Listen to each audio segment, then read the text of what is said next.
RFK Jr. vows to pardon Snowden, Assange, and other whistleblowers if elected.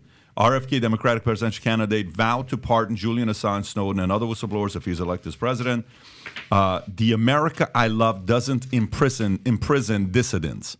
Kennedy believes that the U.S. actively persecutes journalists and whistleblowers, and he intends to investigate the corruption and crimes they expose. WikiLeaks gained widespread attention in 2010 after publishing a series of leaks provided by U.S. Army intelligence analyst Chelsea Manning, revealing previously unreported incidents involving the U.S. military killing civilians in Afghanistan and Iraq wars, which led to criminal investigations against the organizations and Julian Assange. What are your thoughts on what RFK is saying here? Donald Trump Jr. called into my show and said, we have to pardon Assange and Snowden. At this point, we know, and that's a simple version of it. That is probably one of the most important things for me in terms of who I'm going to vote for. If you put all the presidential candidates up on stage and they all say we will not pardon Assange, and RFK says he will, I'm voting for him. Julian Assange is an active assassination. Julian Assange is a journalist. He was falsely accused of sex crimes, it's fabricated garbage and nonsense. They've since been dropped. They used it as a pretext to stop him from doing the work that he was doing because he was exposing corruption. He was running a journalistic organization that received leaks and then published them the same as any other newspaper. They forced him to be into the Ecuadorian embassy for a decade where he's been slowly dying, and they tried destroying his name. It is such an egregious action of evil that it's one of the most important issues to me in terms of what someone can do. Now, a lot of people have said, Tim, do a fundraiser for him. And I'm like, there's only so much I can do in terms of the one issue of Julian Assange. But his pardon is absolute as far as I'm concerned. Snowden, flip a coin for me. He should probably be pardoned, but it's not the same. Edward Snowden is not a whistleblower. He's a leaker.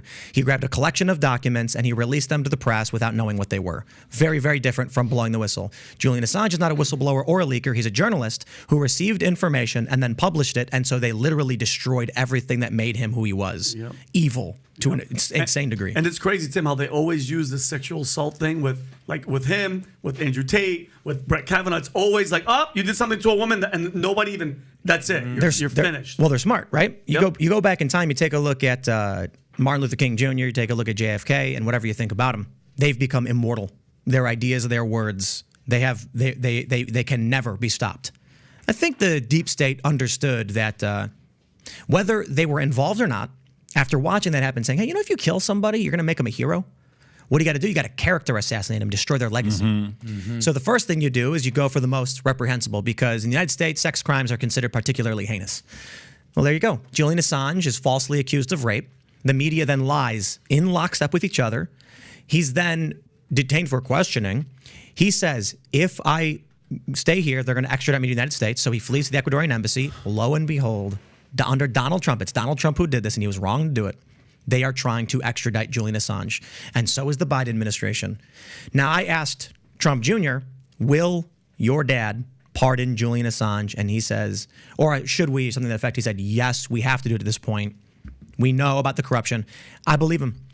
When Donald Trump said that the biggest threat we face is not China, it's the deep state, it's the bureaucratic, it's the intelligence agencies that lied to the American people.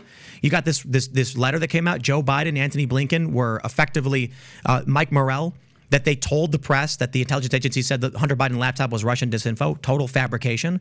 The intelligence agency's former colluded to mislead the American public. These people are evil. They want power. They will get it at whatever cost. They lied about Trump every step of the way. When Trump Jr. says we're going to pardon these guys, this is what I like about a Trump second term. The revenge, I believe it. And I'm not saying he's going to go and just be recklessly destroying things. I think he's going to go in, he's going to pull up his tie, and he's going to be like, pardon for that guy, a pardon for that guy, and you're fired, and you're fired, and you're fired. I'll take what I can get. But I feel it. I believe it. I could be wrong. I've been wrong many, many times when it comes to politicians. But my worst case scenario is if Trump gets elected, the world's not going to end. I think the worst case scenario is he builds a wall. He puts more fencing up on the border. He brings car factories to Michigan. I'm like, you look at what he did in his first term, and I'm like, okay, is that the worst case scenario? I'm like under Biden, we're looking at nuclear war. You know what I like about what's going on? Here's one thing I like is the fact that Trump or DeSantis, at this point, Trump's got a 40-point lead, 35-point lead, whatever the number is.